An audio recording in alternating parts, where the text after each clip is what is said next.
এখানে থেকে কিন্তু আম পাহারা দেওয়ার কাজ চলে। দেখুন সব ঢেলে ফেলে দিল আম। আম কিন্তু সুন্দর, কোনো কথা হবে না। যে আমার হাতে রয়েছে হিমসাগর আম, একদম গাছ পাকা টাটকা। আম খেতে কার না ভালো লাগে, আর সেই আম যদি হয় গাছ পাকা, সুস্বাদু আম্রপল্লী বা হিমসাগর, তাহলে তো কোনো কথাই নেই।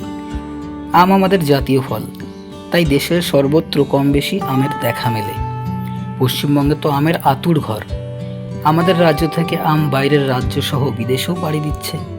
তাই বাঙালির পাতে গরমকালে আম না পড়লে বাঙালির রসনা অপূর্ণই থেকে যায়, সে জামাই ষষ্ঠী হোক বা ঈদই হোক। কিন্তু গাছে মুকুল আসা থেকে পাতে ওঠার মধ্যে আছে আম চাষিদের অক্লান্ত পরিশ্রম। কখনো কখনো চাষে আশার তুলনায় অনেক লাভও কম হয়। এই রকম কিছু প্রশ্নের উত্তর খুঁজতে আমি গিয়েছিলাম নদিয়া জেলা তথা রাজ্যের অন্যতম বড় বাগানগুলির একটি বাগান, শান্তিপুরের বাইপাসের বাবলা গ্রামের একটি আম বাগানে। আরও একটি নতুন ব্লগে আপনাদেরকে স্বাগত।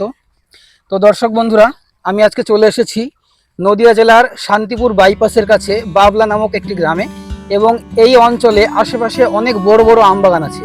আম বাগানগুলো কিন্তু অনেক প্রাচীন এবং সুবিশাল। আম আমাদের জাতীয় ফল এবং অতি সুস্বাদু এবং সুমিষ্ট ফল, কিন্তু সেই ফলই যদি সারা বছর কষ্ট করে ফলানোর পরে চাষি তার কাঙ্ক্ষিত দাম না পায়, তাহলে কিন্তু অনেকই কষ্ট পায়। দাদা, এগুলো কি আম? হিমসাগর? আচ্ছা। তো দাদা, এবার এই আম যে ভাঙলেন, এখান থেকে কি আপনারা বিক্রি করবেন নাকি মহাজনের ঘরে না আড়তে? আড়তে বলতে পার্টি আসবে, আচ্ছা পার্টি আম দাম দিচ্ছে না। আচ্ছা। এই যে দামটা এত সুন্দর আম, হ্যাঁ, দাম নেই। আম তো খুব সুন্দর আম দাদা, আমি হ্যাঁ। দেখলাম এই শান্তিপুর এই অঞ্চলে। তো আমি এমনিও শুনেছি যে নদিয়া জেলার মধ্যে নাকি সব থেকে বড়, থেকে বিখ্যাত নদিয়ার আম। হ্যাঁ, নদিয়ার সব থেকে মানে বৃহৎ আড়ত এইসব নদিয়ার আম মিনিমাম আপনার সৌদি, কাতার, ইরান, বহু বাইরে বাইরে দেশে আম চলে যায়। এবার কোন রকমের আম কোথাও যাচ্ছে না। দেখতে পাচ্ছেন ভাই ক্যারেট থেকে আম বাছাই করছে। আম কিন্তু সুন্দর, কোনো কথা হবে না। নদিয়ার আমের উপরে কোনো কথা হবে না। হিমসাগর, বড় বড় সাইজ হয়, এটা তো এর নাম হচ্ছে হিমসাগর, বুঝেছো? আমাদের বাংলার শ্রেষ্ঠ আম বিদেশে যায়, বাইরে যায়, সারা দেশে প্রসারিত হয়। কিন্তু ঘটনা হচ্ছে এই আমের ওপর অর্থনীতি নির্ভর করে শান্তিপুরের। সেই শান্তিপুরের অর্থনীতি আজকে যেভাবে বিপর্যস্ত হয়ে পড়েছে, আম চাষিরা সবাই কান্নাকাটি করছে। আচ্ছা ভাই, এই বাগানটা যে আমরা এখন আছি, এই বাগানের নাম কি? মানে জায়গাটার নাম কি, আর এই কোন বাগানের মালিকের নাম কি? আচ্ছা আচ্ছা।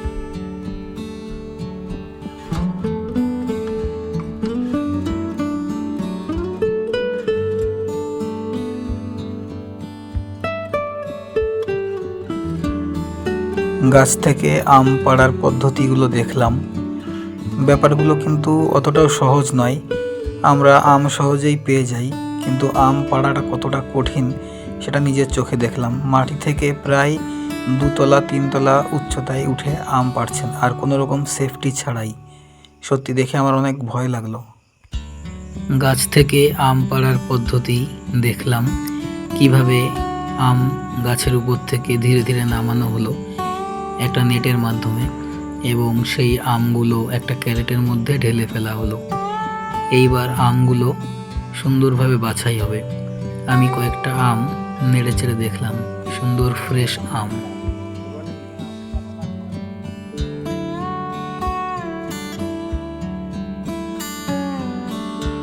তো আমার সঙ্গে এখন রয়েছে এই আম বাগানের যে আম মালিক, তার ছেলে সাইদ ভাই।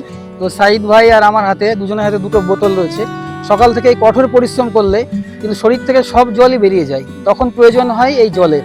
আর এই জলই একমাত্র তাদেরকে পায়ে দাঁড় করিয়ে রাখে, আর কোনো উপায় নেই এই গরমের সঙ্গে লড়ার। শাহিদ আমাকে ঘুরিয়ে ঘুরিয়ে তাদের বাগানটা দেখাতে লাগলো। বিশাল বড় বাগান। তো দেখতে পাচ্ছেন আম বাগান সুবৃহৎ সুবিশাল। আমরা হেঁটেই যাচ্ছি, এর কোনো কুল কিনারা খুঁজে পাচ্ছি না। তার মধ্যে আমরা দেখতে পারলাম এইখানে কিছু রান্না বাড়া আর থাকার সাময়িক একটি জায়গা। এই যে একটা কাকু শুয়ে রয়েছেন। কাকু, আপনি শুয়ে থাকেন, আপনি শুয়ে থাকেন।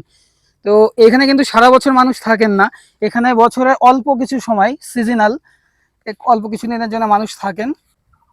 তো এই ঘুরতে ঘুরতে এই আম বাগানে হঠাৎ করে লজ্জাবতীর দেখা পেয়ে গেলাম। খুব সুন্দর একটা অভিজ্ঞতা হলো, অনেক বছর পরে লজ্জাবতী গাছের দেখা পেলাম। এই গাছগুলো আমাদের বাংলা থেকে হারিয়ে যাচ্ছে। আর ওই যে ওখানে আমরা দেখতে পাচ্ছি মশারি খাটানোর ব্যবস্থা আছে, তার নিচে রয়েছে লণ্ঠন, ওখানে বিচুলি পালার উপরে বিছানা করা, আর উপরে তাঁবু, ঝড় জলের হাত থেকে যাতে রক্ষা পাওয়া যায়। এখানে থেকে কিন্তু আম পাহারা দেওয়ার কাজ চলে। দেখুন কি বিশাল বড় বাগান। বাগানটা কিন্তু নানা ভাগে আমি ঘুরে দেখানোর চেষ্টা করছি। এর মাঝখান দিয়ে পায়ে চলা পথ রয়েছে।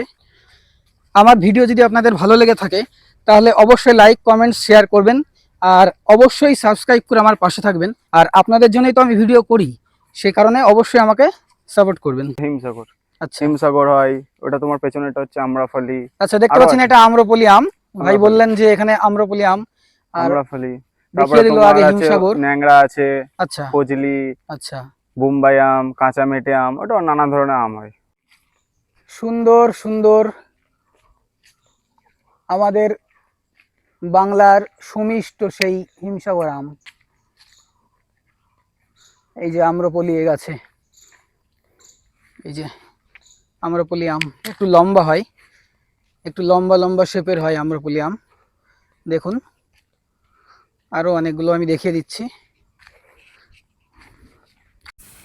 বাগানে ঘুরতে ঘুরতে দেখলাম একটা মরা তাল গাছ পড়ে রয়েছে, আর তার পাশে একটা ছাউনি, যেখানে একটি লণ্ঠন, জলের বোতল, পিছুলিপালা, মাথায় ছাদ। এই কঠিন পরিস্থিতিতে ঘন জঙ্গলের মধ্যে কিন্তু রাতে থেকে পাহারা দিতে হয়। এই তাল গাছের সঙ্গে একটি বাঁশ বাঁধা রয়েছে, চাইলে এই বাঁশটি বেয়ে তাল গাছে উঠে যাওয়া যায়। তো ভাইকে অনুসরণ করতে করতে চলে আসলাম অবশেষে এখানে। একটা কাকা এই যে আম বাছাই করছেন, আর কাকার পিছনে আমরা দেখতে পাচ্ছি কত অসংখ্য আম, সারি সারি, রাশি রাশি রাশি রাশি আম। আর পিছনে কয়েকটা ক্যারেট বোঝাই করা চলছিল, এখানে ক্যারেট রয়েছে, এখানে আরো ক্যারেট। তো এই সুবিশাল আম বাগানে ঘুরতে ঘুরতে অবশেষে কিন্তু চলে এসেছি আমরা এই বাগানের যিনি মালিক। তো কাকু নমস্কার, ভালো আছেন নিশ্চয়ই? হ্যাঁ ভালো। তো এই বাগান তো আপনার শুনলাম, হুম। ভাই আমাদেরকে নিয়ে এলো এখানে। তো এবার শুনবো যে কেমন চলছে বেচাকেনা, ব্যবসা? বেচাকেনা খুবই পরিস্থিতি খারাপ আমাদের। যে পরিমাণ আমরা খরচ করেছি, লেবারের খরচ যা, তাতে করে আমাদের কিছুই থাকছে না। যে আম আমাদের এমনি পাইকারি হিসাবে 30 টাকা 40 টাকা হলে পারে আমাদের তবুও লেবার খরচটা উঠতো, সেই আম আমরা 8 টাকা 10 টাকায় বিক্রি করছি। ওষুধ খরচ যা হয়েছে তাতে করে আমরা আমাদের মাথায় হাত। চাষে আমরা লাভজনক চাষ ভেবেছিলাম, কিন্তু এবছরে আমাদের খুবই পরিস্থিতি খারাপ। তো শুনলেন কাকুর মুখ থেকে যে উনি কিন্তু অনেক পয়সা খরচ করেছেন এই বাগানের পিছনে, এবং বাগানটা যে কত বড় সেটা তো আপনারা দেখলেনই, আপনাদেরকে আমি সবিস্তারে দেখিয়ে দিয়েছি। এত কিছু করার পরেও কিন্তু চাষি তার কাঙ্ক্ষিত মূল্য কিন্তু পাচ্ছেন না। এই বাগানে কাজ করছি, এখন আমের দাম যদি না পাই তাহলে মালিক সেটা থেকে আমাদের দেবেই না। এখানে একটা ঘরের মধ্যে প্রবেশ করলাম, যেখানে রাশি রাশি আম কিন্তু গাদা দেওয়া রয়েছে। ভাই আমাদেরকে অনেকটা সুযোগ করে দিয়েছে এগুলো দেখানোর। আপনারা দেখুন সচক্ষে যে কিভাবে আম মজুত করা হয়, আম বাছাই করা হয়, আম গাছ থেকে পাড়া, বাছাই, মজুত। এই যে ভাই ক্যারেট থেকে নিয়ে এসে আম কিন্তু এখানে ফেলে দিচ্ছে, ঢেলে ফেলে দিল আম, কোনো মূল্য নেই। তো এইভাবেই চলছে শান্তিপুরের বাবলা গ্রামের আম চাষিদের জীবনের নিয়মে চলছে এখানে আম বাছাই। ভাই আমাদের আম কেটে দিচ্ছে, আমাকে অনেক অনুরোধ জানালো আম খেতে, তো থ্যাংক ইউ ভাই। এই যে আমার হাতে রয়েছে হিমসাগর আম, একদম গাছ পাকা, টাটকা। আর ভিতরে দেখতে পাচ্ছেন আমের ভিতরে যে পাল্পটা রয়েছে, কত সুন্দর শ্বাস, আর রংটা দেখুন একদম আমাদের দেশি বাংলার পিওর হিমসাগর। তো আমি এখন খাবো, খেয়ে আপনাদেরকে রিভিউ দেবো কেমন হয়। অসাধারণ, হাত দিয়ে রস গড়িয়ে পড়ে গেছে। মধু মধু মধু ফেল, গাছ পাকা হিমসাগর, অসাধারণ অসাধারণ স্বাদ। আপনারাও আসুন, এই ধরনের বাগান আমাদের বাংলার শুধু নদিয়া জেলা বলে নয়, সমস্ত জায়গায় আনাচে কানাচে ছড়িয়ে রয়েছে।